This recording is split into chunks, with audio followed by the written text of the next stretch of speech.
Kumusta mga chong? To this video ay nagpunta ka nga kami sa Manawag Church. Makikita nyo dito sa kabilang gilid ay maraming ang mga tinda dito ng mga santo. Yan nga, ay naglalakad na nga kami papunta sa simbahan. At ito na nga, nandito nga kami sa sindihan ng mga kandila. At nakita ko nga yung mama ko at nagbibideo nga siya. Ay balak pa nga ata mag vlogger ata ito. Bumalik nga ako dito sa loob ng simbahan mga chong at nagdasal ako dito. Alam nyo naman, malapit na tayo umalis ng Pilipinas mga chong at sasampa na naman tayo ng barko mga chong. Dito nga mga chong, lumabas na nga ako ng simbahan mga chong at sabi ko nga magtitingin-tingin muna ako sa mga tenda dito at nakikita ko nga ay dami na nga mga santo dito nakadisplay mga chong. Gusto ko nga sana bumili kaso nakaraan nung punta ko dito ay bumili nga ako ng isa at na-display ko na nga sa bahay. At may nakita nga ako dito nakakanin, hindi ko alam kung anong tawag dito. Kaya tinanong ko sa tindera kung anong tawag doon. Umalis na nga ako doon at pinuntahan ko na nga tito ko dito. Binili namin pagkain. Sabi ko nga sa tito ko, bigay na lang doon sa criminology intern kasi maghapon sila nagbabantay sa kalsada at sabi ko busugin natin sila ng pagkain.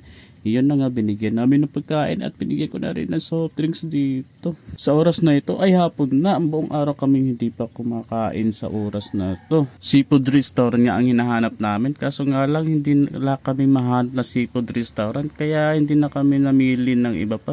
Dahil sa sobrang gutom namin ay dito na nga kami napahinto sa restaurant na ito.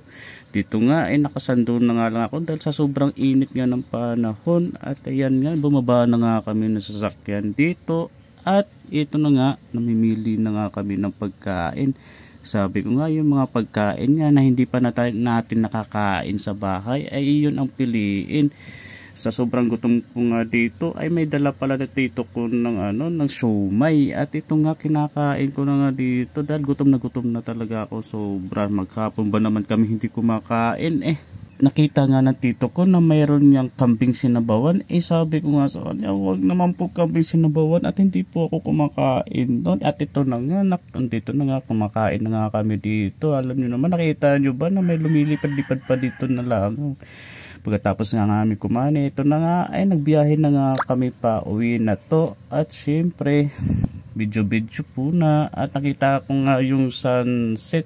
Napakaganda talaga ng sunset dito, grabe.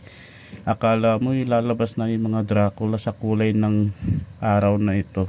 Napakapula. Sa sobrang haba nga ng biyahe namin, simula pa kaninang umaga, maghapon kami naglakad at pauwi ay talaga naman pakiramdam namin ay sobrang nakakapagod at talaga namang antok na ako sa oras na ito. Ayan nga, gabi na nga dito at dumaan na nga kami dito sa stopover at bumili nga kami ng kape nga at kasi yung nagdadrive po na sasakyan namin ay inaantok na nga daw po siya. Kaya binilhan ko naman na ng coffee kaya para mabuhayan at syempre makauwi kami ng maayos.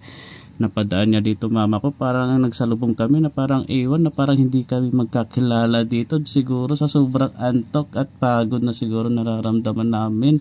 Yun nga ata maghahanap ata siya ng CR noon at ako naman dito nakapag CR na rin at pupuntahan ko na nga si kuya at ibibigay ko na nga dito yung coffee niya. Paglapit ko nga dito sa sasakyan ay nahirapan nga ako, hindi ko alam paano ko bubuksan yung pintuan dahil dalawang kamay ko may hawak nga. Pagkabukas ko nga ng pintuan at ginising ko na nga si kuya dito at binigay ko na nga sa kanya yung coffee niya. Sabi ko nga sa kanya inumin na niya yung coffee niya hanggang mainit pa. Hanggang sa muli, paalam.